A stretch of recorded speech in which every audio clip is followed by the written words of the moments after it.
we're going back to our Toreando passing here. As I'm going to step, and if I don't have a good pressure or good connection with this leg here, he's going to stretch this leg out, and a lot of times he'll go across. Okay, and see right away he has a connection. Okay, it's nothing serious, but it is going to cause some issues with the actual Toreando. When he does that, this is what we're going to look to do. We're going to go back to our high steps from last week. He goes across. Okay, I'm going to make sure I don't lose control of this leg. Okay, if he kicks his leg away, okay, I'll just recapture the angle. Okay, it can be here or it can be here. It doesn't matter. Okay, for now I can just go here. As I'm doing this, I'm just going to keep this hand on this leg. I'm going to step around to his hip, and I'm going to pinch my knees together. Okay. The reason I'm doing this is so he can't use this leg to pummel to other positions. Okay, not yet at least. Okay. So move your leg around here. Okay. So I don't want you guys stepping around and definitely not doing this. We're not covering the knee. It'll pull his leg right out.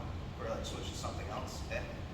And I also don't want you stepping around and keeping your legs too wide like this. Like his knee will go through super easy. Yeah. Okay. So it's literally like it's gonna look like you gotta pee your pants. Okay. I want you guys standing like this. Okay. So I step across. He makes a hook. I step over to his hip. I pinch my knees. Okay. From here, I need stability, and I also need to make sure he doesn't wrestle up because my legs are pretty compromised right now. If he wrestles up and my legs stay here together, there's a good chance he's going to sweep me. Okay. So right away, once I get here, this hand is going to post into his armpit to his shoulder. The exact same thing we did last week. Okay. Now, assuming he's keeping this leg loose or even stretched, that's when we're going to high step. Okay. We're not doing a back step. We're not doing this. Okay. We're going to talk about when you do that next. A high step is when you bring your knee to your chest and you bring your foot through like this. Okay. Now, some same mechanics as last week during daily heat load. In order to have the dexterity to do that, especially if you're not, very limber or whatever the case is, you need to be leaning your weight into your front posts here so your leg is light. Okay. So all of my weight's going to be into my left hand and my left foot. Okay. So one more time. We're here. I come around. I lean. I step. Come out. And then we can finish in the same position we were in last week. Okay. As I approach with Toreando grips, remember we're back in the gi, so let's use gi grips. We're not doing this in the gi, okay? Anywhere inside of the knees, from here to here. If you're unsure, go to the cuff, because again, this is a much harder grip to break, okay? Pressure in. Now, if I don't do a good job of pressuring, I'm worried, people have strong legs, right? As I make my cross step, he makes a cross hook. Good. And he stops me from moving in this direction, okay? Lots of different stuff we can do. We can enter into knee slices, different positions, whatnot. Let's assume we're trying to stay on our feet and stay immobile here, okay? So as soon as he makes this hook, what I'm going to do is I'm going to step this foot around, okay? Once I do this, I'm trying to pinch my knees. As I pinch my knees, I can let go of the pants because now this pinch knee position is controlling this leg, okay? The whole time I'm keeping this leg extended away as well, okay? Now that I have a free hand, I need stability because I'm going to try to step out of this, okay? So I'm going to put my thumb into his armpit, cupping his shoulder, elbow straight, and I'm leaning into this post, okay? See, my foot gets light when I do this. Once this happens, I'm going to raise my knee, bring my heel through, and then high step through to get back to my Toreandos, okay? Guys, remember, when you get here, I know not all of you are going to be able to do this, okay? But I want you to get here as much as possible, okay? If you have the ability to do this, do not settle for this. Because again, if he starts moving around, space develops between your legs, and the leg's going to come out, okay? So, let's go dramatic here. Stretch this leg out, okay? Okay, he stretches that leg out, no problem. Foot comes through, okay? Now let's talk about when we should back step it. It's going to be literally the opposite. If I feel Ulysses pulling his knees to his chest here, and I go to high step, it's crowded. Okay? So when I feel him pull his knees to chest, I'm going to lift my knee, back step, and then we're back in the same spot. This is probably going to answer a lot of people's early questions here. What if he's tucking his legs really tight, and I go to high step and there's no space to do it, okay? You don't high step, okay? this is the situation where you're gonna backstep, okay? Whenever I feel the guard player pull their knees to their shoulders in this position, and I lift, that's when I'm gonna go around instead, okay? So the first motion is a high step. It's knee to chest, heel through, step out. This motion, when there's no space here, it's a high knee and a back step, okay? If this over here, okay, I step around. This time, if you're on bottom, your job here is to pull your knees to your chest, okay? All right, when I feel that, no problem. I'm gonna back step, come around, switch back to the Toreando. Make sense? Cool, let's go. Torreando, he makes that cross lift. I step through, we're here, okay? Let's assume that I go to do the last one, okay? I raise my knee and I go to back step. The defense is very simple for him. All he needs to do is stretch his leg out. Okay? They have long legs, like there's a good chance you're not back stepping. And again, just like the high step, sometimes it will still work, don't get me wrong, okay? So if I get stuck here, I raise, he's going here, look, I just redirect my foot and go back to the first stroke, okay? I step around, okay, let's say I go to back step, he stretches his leg, I just go through, okay? Let's say I get here, he's already stretching his leg, okay? From here I go to high step, he tucks his knee, I back step. Make sense? Okay, go slow at first. It's not uncommon that even though you do everything correct from last week, that even though you do your best to kick, you run into this leg and he catches a hook here and he transitions to a reverse De La Riva, okay? Very common, okay? For now, let's just go from the same track, and let's assume we were going for a Toreando. He makes a cross hook and he uses his hand, okay? Now, there's two ways I can step here. I'm going to pay attention to how he's keeping his elbow open, okay? If his elbow's open, no problem, I'll just do the same thing, okay? If Ulysses tucks his elbow to his waist, okay, which I recommend you guys drill this one at least a few times, all you're going to do is step shin to forearm, okay? Don't step on top of his arm, okay? If he lets go of my leg and he goes to move his arm around, a lot of times he can start doing things to his foot, or just generally I'll be off balance, okay? Go ahead, grab again, please. So I'm going to step to his forearm, and I'm still going to tuck here, okay? This doesn't look as tight as the hip, but he'll tell you that when I step this close and I pinch my knees, it really cramps his arm here. It almost traps his arm in a similar way to the way I'm trapping his leg, okay? Now, if Ulysses at this point is still keeping his shoelaces tight to my hamstring, you guys just repeat the details from last week for the De La Riva hook. Straighten your legs, pop, and then go back down, okay? Now, we're going to do a kick out similar to last week, okay? Rotate your toes out as much as you can, okay? So you're going to the opening of the grip. Sometimes, a lot of the time, you'll just give it one good kick here, and then you can repeat your steps, okay? However, one thing I do want you guys to practice a few times is if that kick doesn't work, this is what you're going to do, okay? It's going to look really silly, but it's going to make it really hard for him to hold onto your foot. I'm trying to kick forward and kick back as far as I can, which is not going to be very far with him holding onto my ankle. So it's going to look like I'm aggressively shaking my foot.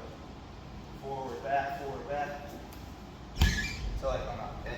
So if he wasn't holding my ankle, I'm literally trying to do this. That's the motion, okay? It's going to make it harder for him to hold here. If Joe's elbow's open and I go to step by his forearm, my foot's too far away. I'm not going to trap this knee. You should step by the hip if his elbow's open. If his elbow's closed, no problem. I just step right into his forearm, okay? He has his shoelaces in. Remember, we're always extending our legs, just like De La Riva, right?